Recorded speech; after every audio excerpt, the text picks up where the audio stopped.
Hello everyone, my name is AZZATRU, how are you? And welcome to another episode of Top 5 Mods of the Week, my Star Wars Battlefront 2 series. So it's week 14 and I have 5 awesome mods to showcase with you today.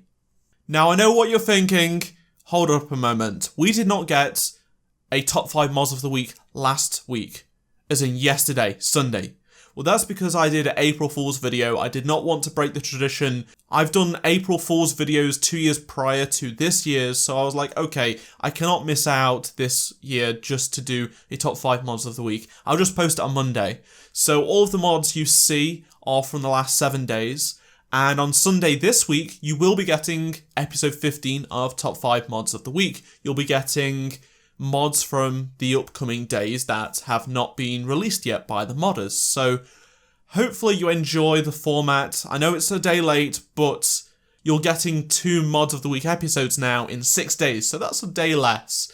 Hopefully you do enjoy this episode and the upcoming episode on Sunday as usual. But now let's get on with the top 5 mods. In 5th position this week we have Finn, but for The Force Awakens, and this is from Sorox. This adds his underlining of his Stormtrooper armor under Poe's jacket, so it looks like he's just come out of the TIE Fighter, you know, at the start of The Force Awakens, and he's like, what's going on? He puts on Poe's jacket, and he is wearing that Under Armour for the Stormtrooper armor. I would have liked to have seen the jacket fixed where there is no scratch from Kylo Ren's lightsaber, because that is another mod. I would have liked to have seen that built into this mod, but nevertheless, it's a cool mod, and I like how it looks.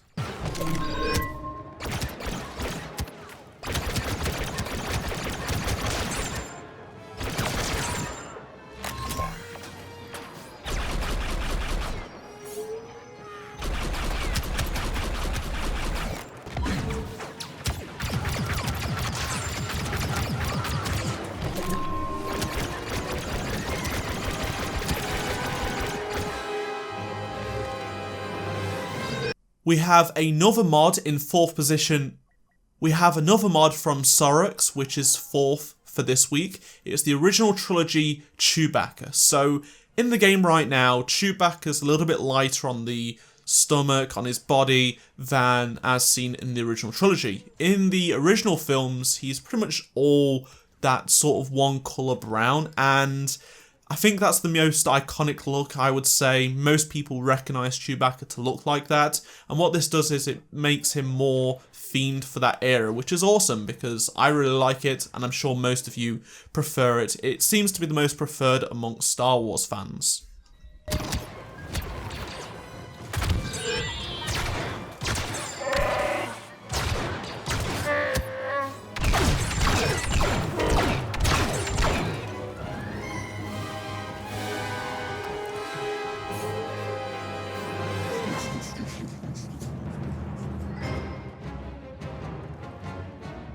In 3rd position this week, we have a mod from Negan, and it is the ObiWan Lightsaber mod. So, I really like this because we don't have Obi-Wan in the game. Fingers crossed he does come in the future.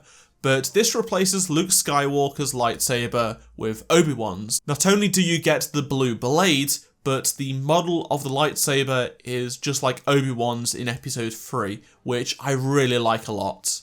Personally, Obi-Wan's episode 3 lightsaber is one of my favourites, up there with Anakin's and Luke's in episode 6. If you want to use Obi-Wan's lightsaber with Luke, you can absolutely do that. Unfortunately, we don't have Obi-Wan, but we do have Luke. You could also try and mix and match some mods to see if they work like some of the Obi-Wan mods that have been made to see if it works, but I'll leave you guys up to that. Remember, there are links to all of these mods in the description below.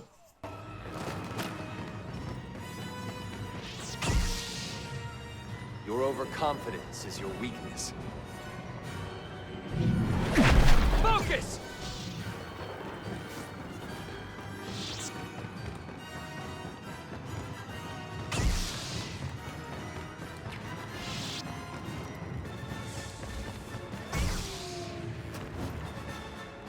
Warning! you!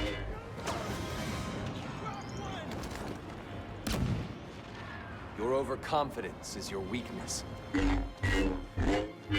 The runner-up in this week's episode is a mod from Fiji, and it is the SCARIF Jungle mod. So this brings probably the least liked map from the Rogue One Scarif DLC, judging what people said within the community over the lifespan of the Scarif DLC. But nevertheless, it's a beautiful map, and it replaces Mos Eisley, so it essentially puts the map on top of Mos Eisley. So there's tons of things wrong. The AI just does not know where to go, and the out of bounds are pretty crazy. But most of the assets are in there. There are a few walls that you can fall in and get yourself trapped, but you can try and get yourself out if you are a hero like Luke. It is not perfect, but it's the closest we've got to Scarif being in the game right now. Hopefully in the future we'll get to see a Scarif map, preferably landing pad 13 in my opinion, returning to Star Wars Battlefront 2. That would be cool.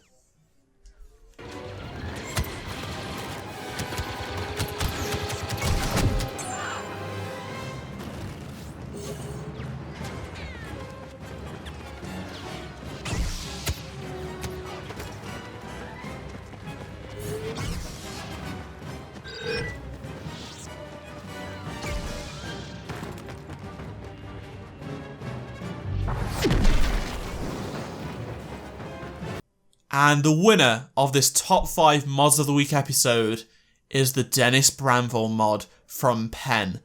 So if you've been living under a rock for the last 2 to 3 years, you won't know who Denis is. But if you haven't, you will know that he is the current lead design director on Star Wars Battlefront 2. He is the guy that is bringing Star Wars Battlefront 2 back to life. He is the one in charge, creating incredible stuff for the game, and the progression system was the beginning of that. So, if you want to play as Denis wearing a Boba Fett outfit, wearing a Boba Fett t-shirt, and looking kind of like the man himself, you can absolutely do this. It replaces Han, so you get Han's abilities and voice lines, but nevertheless, if you want to play as this community figurehead, he is the guy that is bringing people back to Star Wars Battlefront 2 and creating some awesome stuff. A huge shout out to the people that are working hard on Star Wars Battlefront 2 right now, including this man who just cannot be stopped. He is a fantastic games developer, and I cannot wait to see what stuff comes in the near future for Star Wars Battlefront 2. That's it for this top 5 mods of the week episode. Use the comment section below to let me know what mod you liked the most, and remember to stay tuned for the next week's episode, which is on Sunday this week, if that makes any sense. Remember to drop a like if you enjoyed this video, and subscribe and turn notifications on so you will not miss any Battlefront 2 content from me. You'll never miss another top 5 mods of the week episode if you do those steps. Check out any of the 2 previous videos on screen if you did miss them, and remember there are links to all of the mods in the description below so you can download them and play with them. I shall see you all in my next Star Wars Battlefront 2 video. Goodbye.